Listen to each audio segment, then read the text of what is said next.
guys, welcome back to my YouTube channel. If you're new here, hi, my name is Jay Karanta and welcome to my channel. Thank you so much for stopping by. I hope that all of you are having a wonderful week, and if your week is not wonderful, as I always say, and this works for me, I always thank God for what He has done in my life, and I am able to not focus on what is not happening, and I'm able to focus on the great things that He has done. And I am very hopeful that when I have seen and have thought of all the things He has done, everything else will turn out to be okay. So try that and it will definitely work. I am in the same outfit that I was in my 100 subscribers special. I am so excited, and yeah, so if you feel like maybe I've watched this video, no, you've not watched this video, I'm just in the same outfit. So today we'll be talking about obedience, and we'll be talking about obeying God. And we know that we are supposed to obey our parents, so that's another part of obedience. But today we'll be talking about obeying God. And I've been reading the Old Testament for the past months since the year began, and I have been having this mindset about obedience and obeying God, and I've been seeing how people are disobeying God in the Bible, and I feel like it can relate to my life, it can relate to our lives and how we live our lives. So I'll be focusing on three characters for now. So we'll talk about Noah, Abraham, and David. So Noah was told by God to build an ark, and God told him that I will be bringing such heavy rain on earth because people have been disobeying me, people have been sinning against me, and I just want to destroy everyone. And it's I don't know where I had this, or I can't really remember, but it had never rained on earth before that, and it was very stupid and very weird according to people then, when they will see Noah building the ark and telling them that, you know what, God is going to bring such heavy rain on earth and you guys are going to be destroyed. And I think they would laugh at him, they will mock at him because it was very weird. But he did not question God. He was not telling God that I cannot do this because this seems very weird, or give me a sign for me to be sure that you're actually going to bring rain on earth. He was just obeying God, and that's it. And another person is Abraham. So we see Abraham being told by God that you have to move from your home country in Haran and go to Canaan, where I am going to provide you with I'm going to provide you with everything you need. I'm going to bless you. And we see all these promises and him just moving out and following what God is telling him.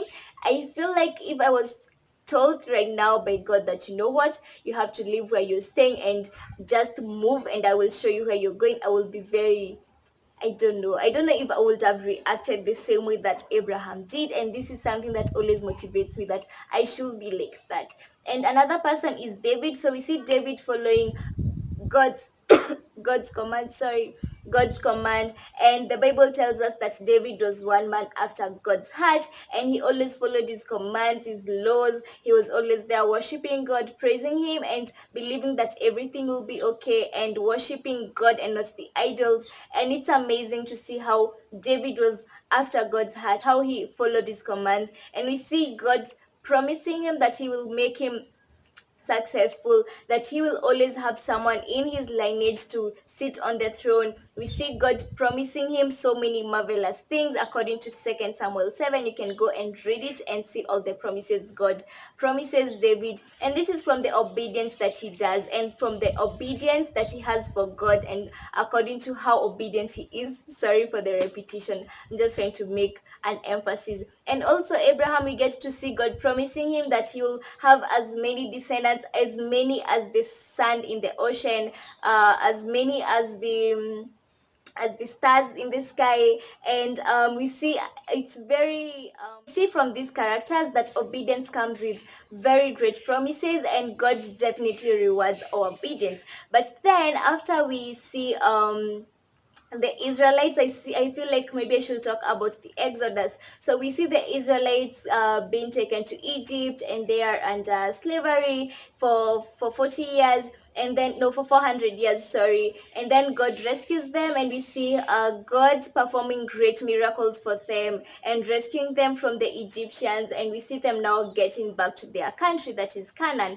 And when they get to Canaan, we see how much they disobey God. I feel like if I was at that moment, or when I read the Bible, I feel like why would you do that? It's like when you're watching a movie and someone does something, you're like, don't do that. And we see God being such a great God to them, performing so many things for them, making them like fighting for them. He is there for them in each and every step. But then when they get to a comfortable place, they just forget everything and they start obeying. They start worshiping idols. They start doing everything that God told them not to do. And we see that God makes it very clear before they go to Canaan that, you know what, you will find people who will be worshiping idols. You'll find people who will be sacrificing human beings. You'll find people who will do this and this and this, but do not do this. But when they get to Canaan, what do? They do exactly that. They worship idols, they sacrifice their children, they intermarry with the people, so they continue with what the other people that they'll find in Canaan doing. And if you want to get to know all this, you can read the Bible. You can read from Joshua, Judges, and you'll get to see how much they disobey God, even in Kings. And we see them doing evil in the eyes of the Lord. And in Deuteronomy 13:19, we see the Bible. So we see Moses telling them that I have set before you life and death, blessings and curses. Now choose life so that you and your children may live. And we see in Deuteronomy still the Bible tells us that they have been told that to follow the commandments of the Lord and not turn from the right or from the left. So they have already been set on what to do. They've been told what to do, what will happen if they do this. So we see in Deuteronomy 28 the blessings that would have come with obeying God. And we see that they will be blessed wherever they go. There will be blessings in the work of their hands. They will be blessed when they come in and when they go out. They will defeat their enemies. They will be the head and not the tail. So there's so much that they have been promised, and they've been told that when you obey me, I will bless you with this. I will do this. So read Deuteronomy 28. And God goes ahead and tells them, but when you disobey me, this is what I will do. So it's the opposite. I will not bless you wherever you go. You will be Kai.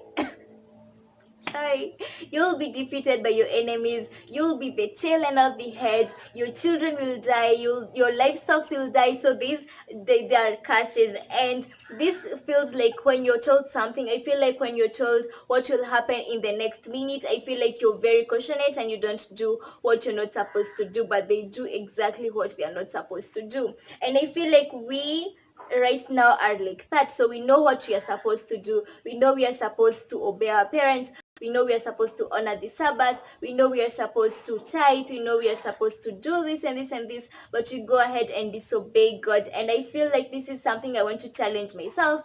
This is a prayer that I am making to God, that everything that he wants me to do, everything that the word of the Lord tells me. So as I read my Bible, and each and every time you find something, and this word of the Lord has like my dad calls it the life manual. So it has everything that you're supposed to do in life, what you're not supposed to do. So I feel as I continue with the Bible, there are certain things that I get to read and like, I am not supposed to do that. I am supposed to do that.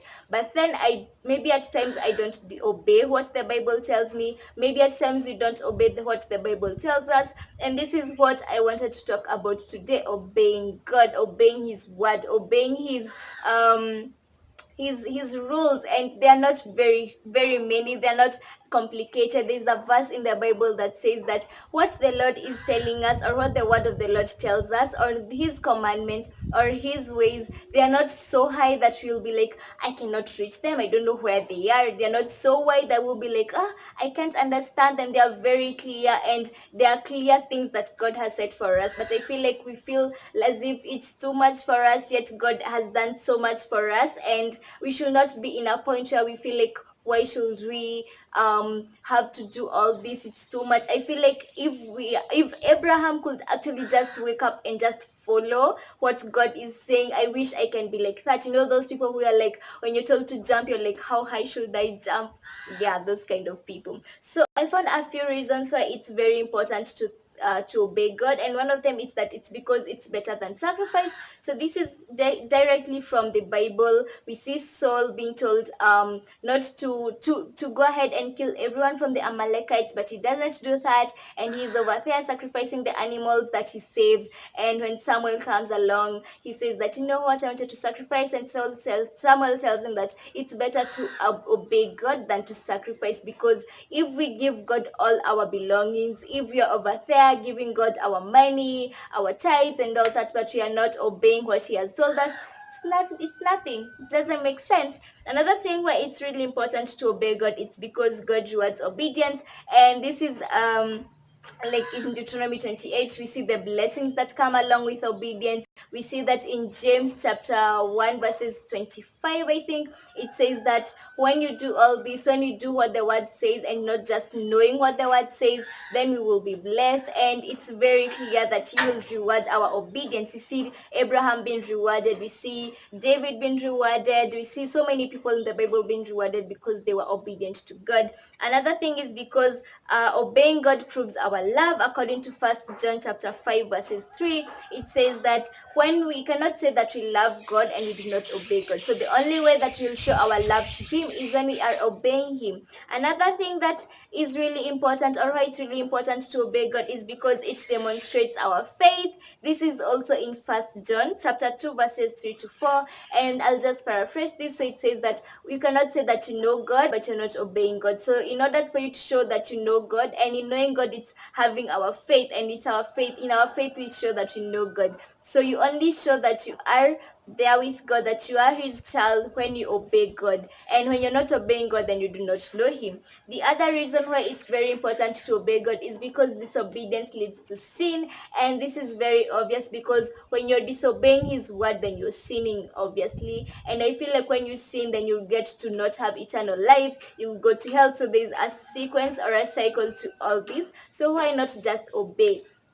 So in this video, I am not like condemning anyone. I'm not saying that we are not obeying. I feel like it's something that we should challenge ourselves, myself included. This is a prayer that I am making each and every day, that I will be there to obey his word, that when he talks to me about something, I will listen and I will obey it. And I hope that you guys can also challenge yourself on this, so that we can have an amazing life and God can bless us, and that we can get to see him at the end when he comes back on Judgment Day. So that's it for this video. Thank you so much for watching. Remember that God loves you. His love is unconditional. No matter what you do, he will always love you. If you're not born again, please make a decision to be born again, because it's the best decision that you can ever make. With Christ, everything becomes better, and Christ is the answer to everything. And watch my video on salvation so that you can get an expanded view or an expanded explanation on this. Thank you so much for watching. I will see you in my next video. Until then, bye and take care. Oh, and comment down on what you would like me to share on, or any prayer item that you have, or something you want me to improve on. Do that, and I will see you in my next video. Bye.